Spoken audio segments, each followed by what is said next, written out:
Today we are making Okpa. Okpa is a popular food known and common to the people of the eastern part of Nigeria. If you've been to Enugu and you've not had Okpa before, then you're missing something. Okpa is a very local and traditional food enjoyed by people of all age groups.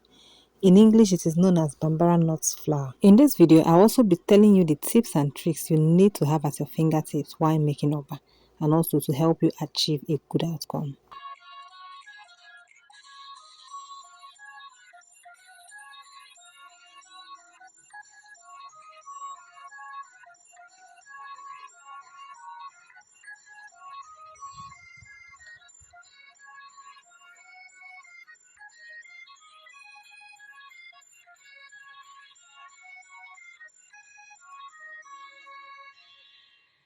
I used a total of 5 cups of Okpa flour, 5 level cups of Okpa flour. The next item on the list is your palm oil. Palm oil is an essential ingredient when making Okpa. Your oil just have to be enough, or else it's not going to be bright. It's going to be dull looking, and it will also affect the taste.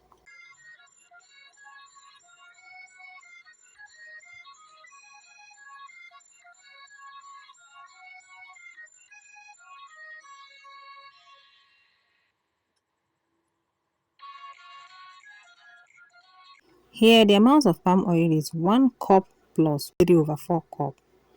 1 plus 3 over 4 of a cup of palm oil is what I added to this mixture. You may be wondering, why am I adding the palm oil first? In mixing up, you need to mix the oil with the flour first of all so that it can combine properly. This is me gloving my hand because it is best mixed with hands. If you're using a spoon or spatula, you may take a lot of time and you may not achieve the exact results that you actually desire. So using your hands, it's gloved, it's clean, to ensure it's properly mixed and there are no lumps. This may take you up to 10 minutes or more to mix properly. You continue to combine it. Continue to mix it until the oil is well combined with the Okpa flour.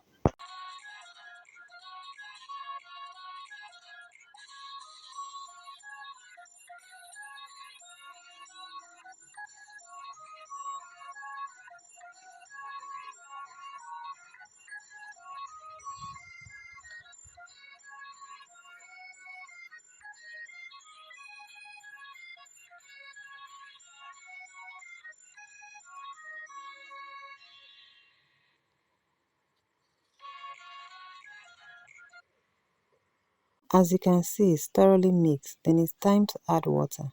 You begin to add hot water. Please, hot water to be specific. It may not be boiling water, but at least it should be hot enough.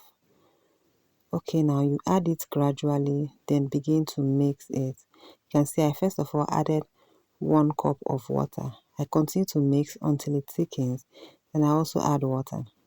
The technique I use for the hot water not to burn my hands is that I use equal parts of hot water to equal parts of cold water, but I begin first by adding the hot water.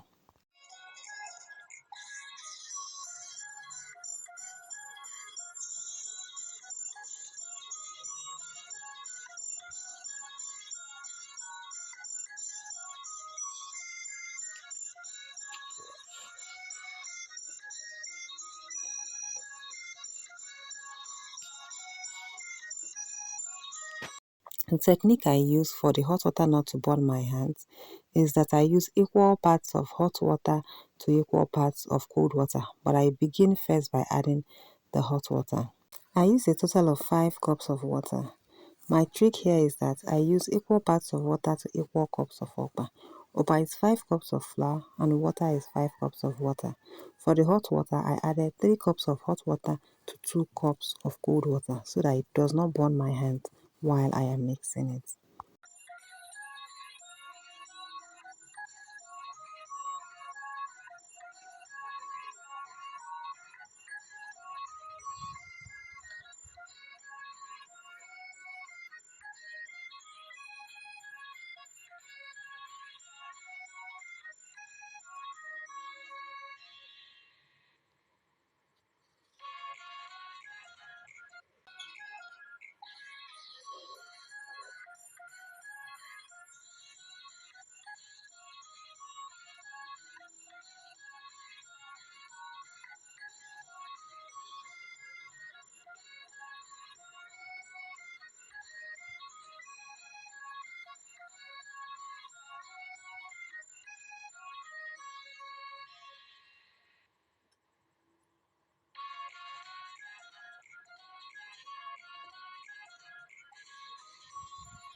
You continue to mix this until there are no longer lumps in this Okpa mixture.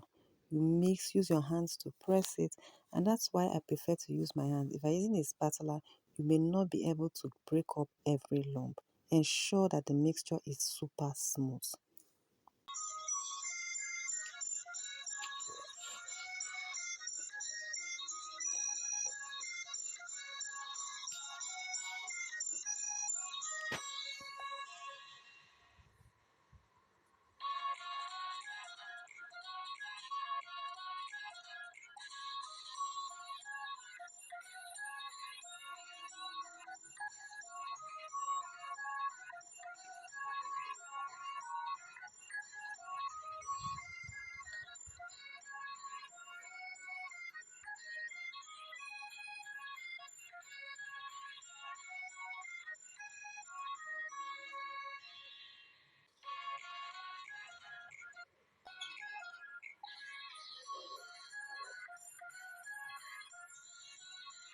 I was adding the water gradually until I exhausted the 5 cups of water that I'm supposed to add.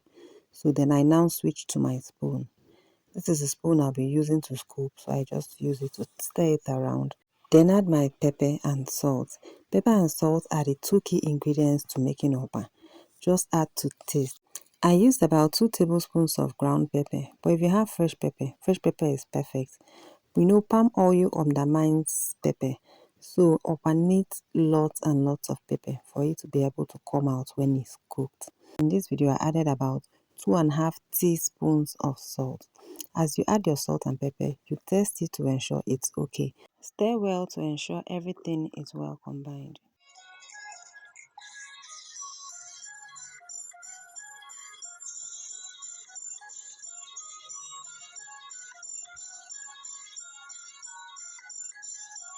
I had some uziza seeds, so I brought them out, soaked them in water, brought my mortar and pestle, a little clean up here so that the oil spillage won't be much.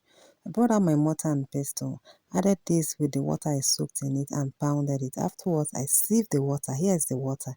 This makes the Okpa more spicy and, tastier. If you are Igbo, you know that uziza seeds is a game changer when you add it to food. Don't mind the water. The water is still amongst the 5 quarter cups of water. Remember I said I am adding my water gradually. I stir this to combine thoroughly. Don't forget to taste. Tasting this is very important so that you don't come out with a disaster. I had to make up with my pepper and salt to ensure that this food is given. I stir again to ensure it is properly combined. Then I start to scoop. This is where the work starts. I put in some banana leaves. You can use plantain leaf, whatever is available to you, just to serve as a base to the pot. Then I begin to scoop. These are tins. These empty tins are empty tins of my sweet corn, the sweet corn you use for your salads. I just remove the back, wash the tins clean, and I'll be using it to scoop my Okpa. I use 2 methods, one the tin method and the second method is the nylon method. I just wanted to try 2 different methods to see what the outcome is going to look like. Scientists have told us that nylons are not healthy. So I decided to try these 2 methods, whichever one you have. Please don't forget that as you are using your tin, please spray some oil beneath so that coming out won't be very hard for you. Some vegetable oil, just spray some beneath. Then I start with scooping in my nylon. Usually the average size that I use is 1 full spoon and about 3/4 of a cup. That is 1 full cup plus 3/4 cup. That's the amount I scoop into my nylon. Then I tie this, please.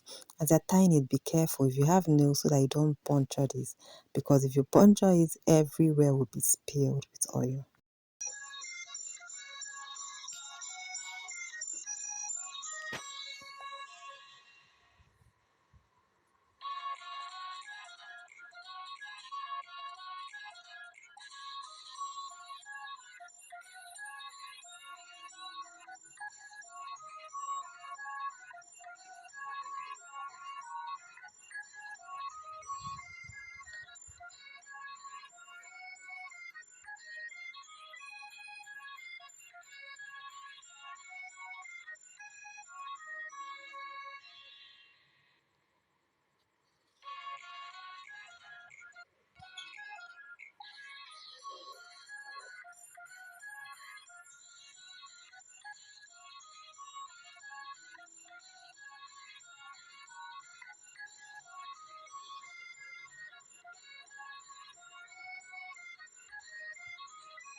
You continue this process until you've exhausted all your Okpa mixture.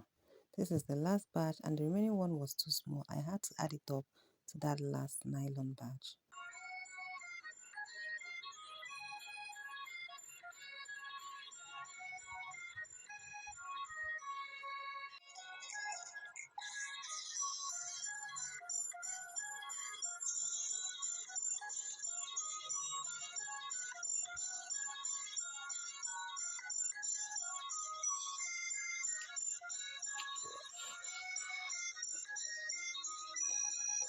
Now we are done. Can you see what it looks like? Then I go ahead to add water.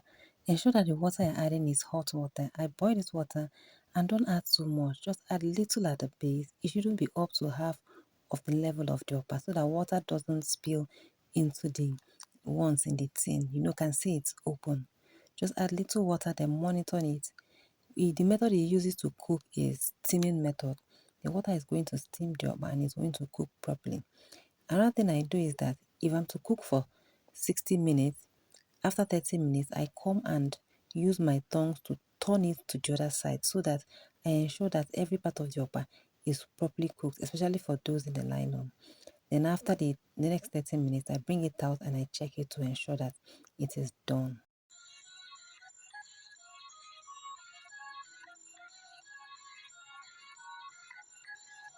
This is really hot. I had to guard my fingers.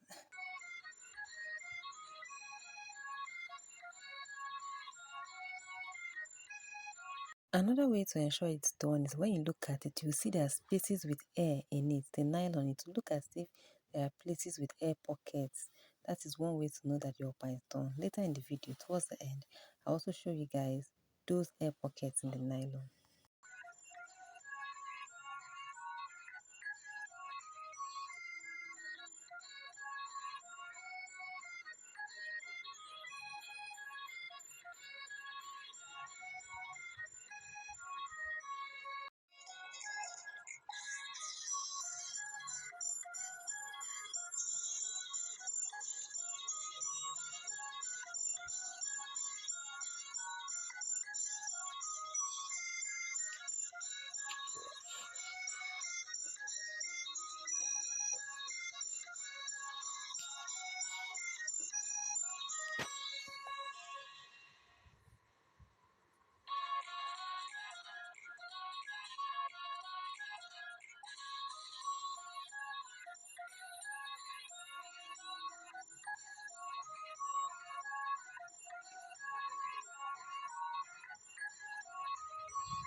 Here's the final result.